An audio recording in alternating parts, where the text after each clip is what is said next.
We will now work on question number 6 on the project, which is also a question on the application of the double angle identity.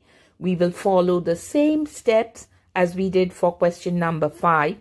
Now, I will not work the entire problem. Please use the steps we followed for question 5 to solve this problem. Only the ratio given to us is different here, as well as the quadrant in which theta lies. The information says cos of theta equals 24 over 25. Theta lies in quadrant 4. I will give you the answers, however, for the different steps in the process of solving this question.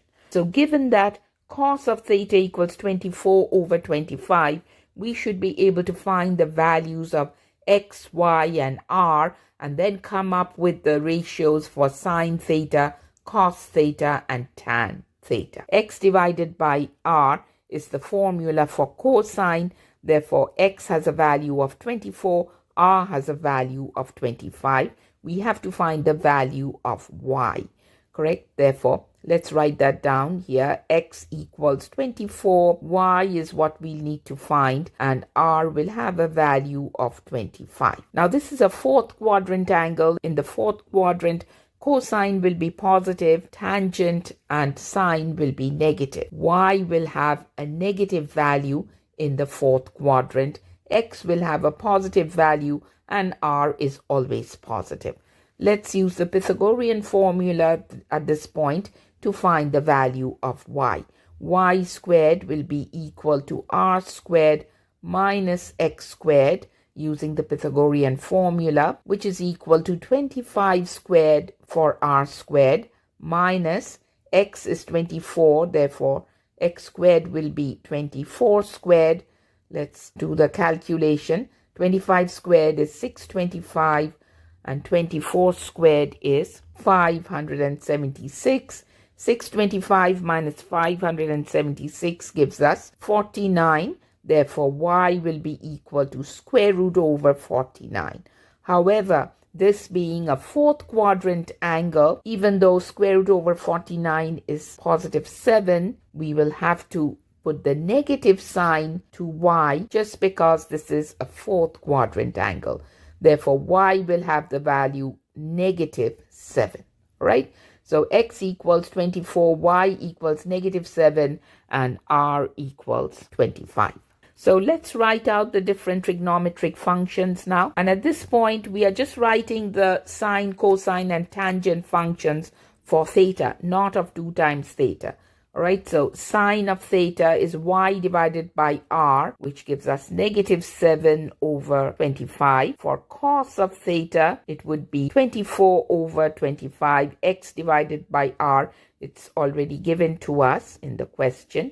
And tan of theta is y divided by x, so negative 7 over 24. So now that we have the ratios, use the formulas correctly to find the values of the double angle identities, sine of 2 times theta, cos of 2 times theta, and tan of 2 times theta. I will leave it to you to complete the steps. However, let me give you the final answers. Sine of 2 times theta will have a value of negative 336 over 625. Cos of 2 times theta will be equal to 527 over 625. And tan of 2 times theta will be equal to negative 336 divided by 572. All right, so these are the ratios for 2 times theta for sine, cosine, and tan. Now we see over here sine and tangent are negative ratios. Cosine is positive ratio. Therefore, tells us that the angle 2 times theta would be a fourth quadrant angle, where sine and tan would be negative and cosine will be positive using the ASTC rule, right? Let's work on question number 7, which is on verifying an identity. The identity given to us is 1 minus tan squared x equals cos of 2x divided by cos squared x. Now, in this expression, we see on the right-hand side, the numerator is cos of 2x, which immediately reminds us of the double angle identity. We see x has been multiplied by 2, therefore it will need the application of the double angle identity. You can work this in many ways. However, I'll work by first tackling the left-hand side of the expression 1 minus tan squared x and see if I can get this to match what we have on the right-hand side. 1 minus tan squared x can be written in terms of sine over cos, correct? Since there is cos on the right-hand side of the identity, let's get everything in terms of cos if possible. So 1 minus tan squared x can be written as 1 minus tan equals sine over cos. That's the quotient identity that we'll first apply. However, this has square in it. It's tan squared and not just tan. So we have to write it as 1 minus sine over cos. And then the whole thing must be squared. And of course, we have equals cos 2x over cos squared x. So let's apply the square to sine over cos, and we will get 1 minus sine squared x divided by cos squared x equals cos of 2x divided by cos squared x. Now, as of yet, we don't see the left-hand side matching the right-hand side, so we have to move on with working on the left-hand side expression. I'm going to combine 1 minus sine squared x divided by cos squared x over a common denominator. The common denominator here would be cos squared x, and the numerator would be cos squared x minus sine squared x equals cos of 2x divided by cos squared x. Stays as is on the right hand side. Now cos squared x minus sine squared x, which is the numerator on the left hand side, is one of the formulas for cos of 2x. If you recall, cos of 2x has 3 formulas, and one of them is cos squared x minus sine squared x. Therefore, we can replace this entire expression in the numerator on the left-hand side, cos squared x minus sine squared x, with cos of 2x divided by cos squared x equals whatever we have on the right-hand side, which is cos of 2x divided by cos squared x. And now we have gotten the two sides equal to each other. Therefore, at this point, the verification is completed, and we have verified the identity that 1 minus tan squared x equals cos of 2x divided by cos squared x. All right? We will now work on question number 8, which is on half angle identities and formula. The question reads, use the half angle formula to find the exact value of the expression tan of 75 degrees. Now, when a question asks you to solve it using a particular method, an identity, or a formula, please make sure that you follow that method to solve the problem. Otherwise, you will not get any points for the question, unfortunately. All right, so for this problem, we are being asked to use the half angle identity. Let's write it down on the side. For the tangent function, it'll be tan of alpha by 2. That's the formula. Tan of alpha by 2 equals plus minus square root over 1 minus cos of alpha divided by 1 plus cos of alpha. That's the identity. Now, we have to use this formula and plug in the value of alpha and then perform the calculation to get our ratio. However, first we have to determine what the value of alpha will be. It'll not be 75 degrees.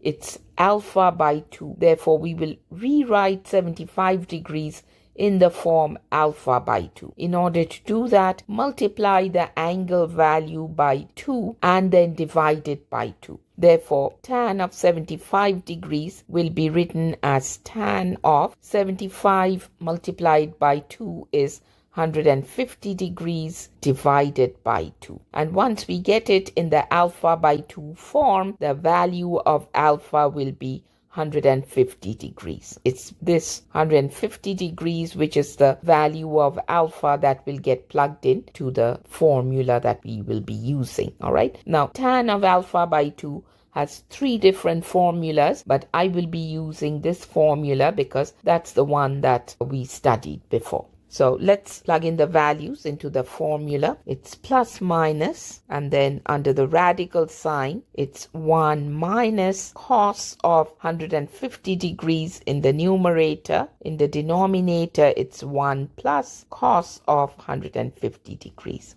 150 degrees is a second quadrant angle. Therefore, we will have to find the reference angle. We need to solve this without using a calculator, just using the concept of reference angles and the special angles. So the reference angle, so let's write that down here. 150 degrees is quadrant 2 angle. Its reference angle will be 180 degrees minus 150 degrees, which is 30 degrees. Now cosine is negative in quadrant 2. Therefore, ultimately, the sign that we will use for the second quadrant angle will be negative for cosine. Therefore, cos of 150 degrees will end up being negative cos of 30 degrees, just because 150 degrees is a second quadrant angle. So with that, let's proceed with the calculation here. Again, it's equal to plus minus, do not drop the plus minus, square root over 1 minus, and then minus cos of 30 degrees, divided by 1 plus minus cos of 30 degrees. So all I did was I replaced cos of 150 degrees with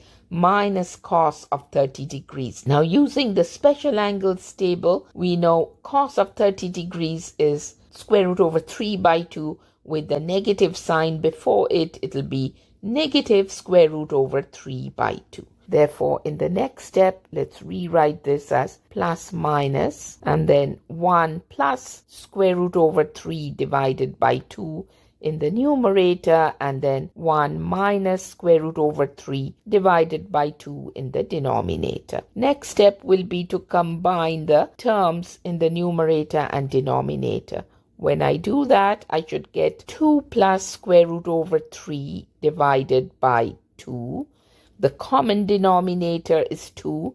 So when I combine the terms, it'll be 2 plus square root over 3 over the common denominator of 2. The same in the denominator, 1 minus square root over 3 by 2 can be combined and rewritten as 2 minus square root over 3 divided by the common denominator 2. Now at this point, this 2 and 2 will divide. What will we be left with? It'll be plus minus square root over 2 plus square root over 3 in the numerator and 2 minus square root over 3 in the denominator. Now we will have to go on further, rationalizing the denominator and simplifying it further.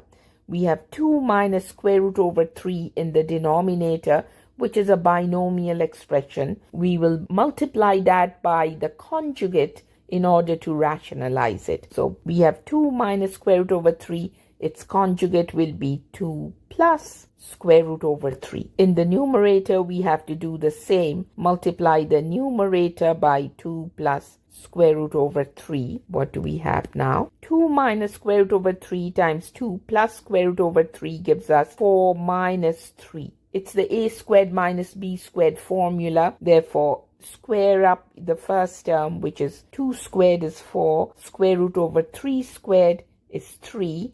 And there's a minus sign in between, a squared minus b squared. So we have 4 minus 3. Now in the numerator, I will not use the FOIL method. I will just write it as 2 plus square root over 3 whole squared. Just because we have a square root sign, it'll be much easier to simplify if we leave it in the whole squared form. So let's proceed. Now we have plus minus, and then within the radical sign, 4 minus 3 equals 1. So we have 2 plus square root over 3 whole squared. In the numerator, in the denominator, it's 1, which is equal to plus minus square root over 2 plus square root over 3 whole squared. Now, when we take the square root of a square, we get rid of both the square root as well as the square, and we are left with plus minus 2 plus square root over 3. However, the last step is to choose between plus and minus. The initial angle given is 75 degrees. 75 degrees is a first quadrant angle. All ratios are positive in the first quadrant. Therefore, we will choose the positive sign and not the negative sign. The final answer is positive 2 plus square root over 3. That's the final answer. All right? Let's work on part B of question number 8, which is finding tan of 7 pi over 8 using the half angle identity.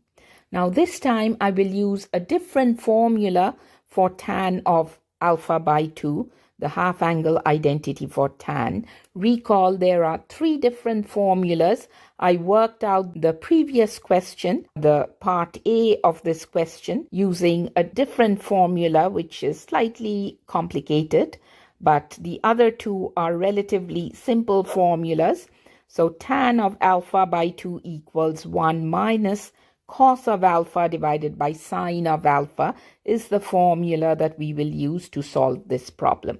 Now, first thing to note is this time they've given us the angle measure in radians, 7 pi over 8.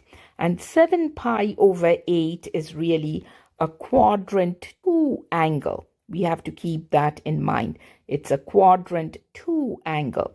However, the first step is to rewrite 7 pi over 8 in the form of a half angle. The half angle is alpha divided by 2, because unless we write it in this form, in the half angle form, we will not be able to plug in the correct value for alpha. Therefore, the rule is, in order to rewrite the angle in half angle form, multiply the angle by 2 and divide it by 2. All right, so let's just multiply 7 pi over 8. We are now converting 7 pi over 8 to the half angle form.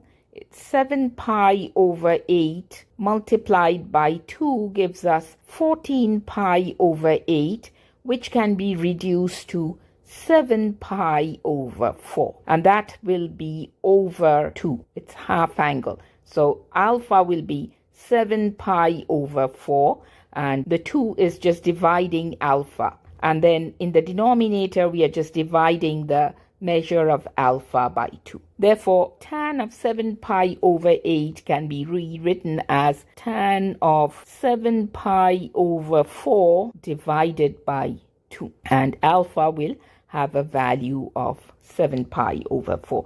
Now, note that 7 pi over 4 is an angle in fourth quadrant, in quadrant 4. So even though the angle given to us in the question is 7 pi over 8 and it's a quadrant 2 angle, the angle that we will input into the equation will be a fourth quadrant angle, which is 7 pi over 2. Now, let's start by plugging in the value of alpha into this formula. I'm going to again rewrite the formula here below. 1 minus cos of alpha divided by sine of alpha. Alpha has a value of 7 pi over 4. We already decided on that. So it'll be 1 minus cos of 7 pi over 4 divided by sine of 7 pi over 4. Now, since 7 pi over 4 is a fourth quadrant angle, cos will be positive, right? In the fourth quadrant, cos is positive and sine will be negative. Recall the ASTC rule. By that, 7 pi over 4, which is a fourth quadrant angle, will have cosine positive and sine negative. What is the reference angle of 7 pi over 4? It is 2 pi minus 7 pi over 4. Let's find the reference angle. For fourth quadrant angle, the formula for the reference angle is 2 pi minus the angle given, which is 7 pi over 4, which is equal to pi over 4. Therefore, cosine of 7 pi over 4 will be positive cosine of pi over 4, and the sine of 7 pi over 4 will be equal to negative the sine of pi over 4. So which will be square root over 2 by 2 for cos of pi over 4, and for negative sine of pi over 4, it'll be negative square root over 2 by 2. So we have figured out the ratios here. Now let's continue with the calculations. 1 minus, and then we have a minus. So 1 minus cos of pi over 4. Let me show the intermediary step here. 1 minus cos of pi over 4, and sine of 7 pi over 4 would be negative sine of pi over 4. So let's plug in the value for cos of pi over 4. It will be equal to 1 minus square root over 2 by 2 divided by, in the denominator, it will be negative square root over 2 by 2 in the denominator. That's the value of negative sine of pi over 4. Now, we have to simplify this. So 1 minus square root of 2 by 2, let's combine the terms. We'll have a common denominator of 2. Therefore, we're just working with the numerator at this point. The common denominator is 2, and above we'll have 2 minus square root over 2. In the bottom, we have negative square root over 2, which is a single term, correct? So it's negative square root over 2 divided by 2. Now the denominators cancel out. 2 and 2 divide. So what are we left with? 2 minus square root over 2. And then at the bottom we have negative. Be very careful with the signs. It's negative square root over 2. Now let's continue here. We still have to go on. What do we have now? It becomes negative 2 times negative square root over 2. We can pull out the negative sign in the denominator from square root over 2 and rewrite this as negative 2 minus square root over 2. It's a common denominator over here, right? So we have positive square root over 2, but keep the negative sign over here outside, factor it out. At this point, we have to rationalize the denominator, correct? So I'm going to multiply square root over 2 by square root over 2. Fortunately, this time, it's not a binomial expression with a square root in the denominator. It is just square root over 2. It's a single term. Therefore, all you need to do is multiply it by another square root over 2 to square this up. But you have to do the same to the numerator. All right? So let's see what we get here. We have the negative sign outside, and then square root over 2 times square root over 2 in the denominator makes it a 2. And then above, once we have to multiply both the terms by square root over 2. It's a distributive property, right? So it'll be 2 times square root over 2 minus square root over 2 times square root over 2 is 2. So now what do we have here? I still keep the minus sign outside the square brackets. We are simplifying what is inside the square brackets. We'll write it as 2 times square root over 2. Now I'm going to separate the terms and put it under 2. So 2 times square root over 2 divided by 2 minus 2 divided by 2 is equal to negative. Now these 2's divide. So what do we have here? We have negative square root over 2. And this, in the second term, 2 and 2 divide, we have a 1. It's not a 0, it's a 1. So we write it as negative square root over 2 minus 1. And now we have to factor in this negative sign. So negative times square root over 2 minus negative, and negative times negative 1 will give us an answer which is negative square root over 2 plus 1. And that's the final answer. Negative square root over 2 plus 1. So this is how you will work out these problems. You can use any one of the 3 formulas to find the tangent of an angle using the half angle identities. All right? Let's work on question number 9 now. It says express the sum or difference below as a product. The expression given to us is sine of 8x plus sine of 2x. This is an expression which is in the form of sum of two trigonometric ratios, sine of 8x and sine of 2x. They are being added together. We will need to change this and rewrite it as the product of two trigonometric expressions. Now, the formula to change from sum or difference to product for sine of alpha plus beta is given here. I've written it out here. It's 2 times sine of alpha plus beta divided by 2 cos of alpha minus beta divided by 2. All we need to do is identify the value of alpha and beta in the expression given here and then plug them into this formula and simplify it to get the final answer. So in this expression here, sine of 8x plus sine of 2x, the first one will represent alpha. So alpha will be 8x and beta will be 2x. Now let's write out the formula and then we will plug in the values of alpha and beta in there. It'll make things easier and faster. So sine of alpha plus beta equals 2 times sine of alpha plus beta divided by 2 times cos of alpha minus beta divided by 2. Make sure you write it out correctly. The pluses, the minuses, the formula exactly as it should be. Let's substitute alpha and beta by 8x and 2x respectively. We'll have 2 times sine of 8x plus 2x divided by 2 times cos of 8x minus 2x divided by 2. So let's combine 8x and 2x. We have 2 times sine of 8x plus 2x is 10x.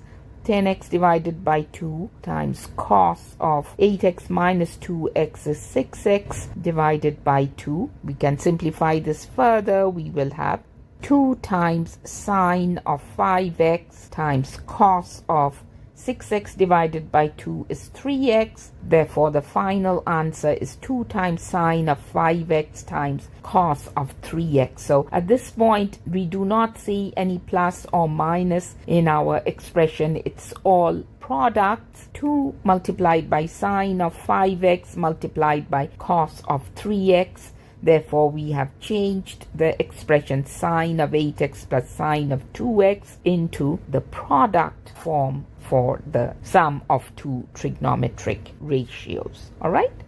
Let's work on part B of question number 9 now, which is also to convert a sum of two trigonometric ratios and rewrite it in product form. This time we have cos of alpha plus cos of beta. Therefore, the formula for that is 2 times cos of alpha plus beta divided by 2 multiplied by cos of alpha minus beta divided by 2.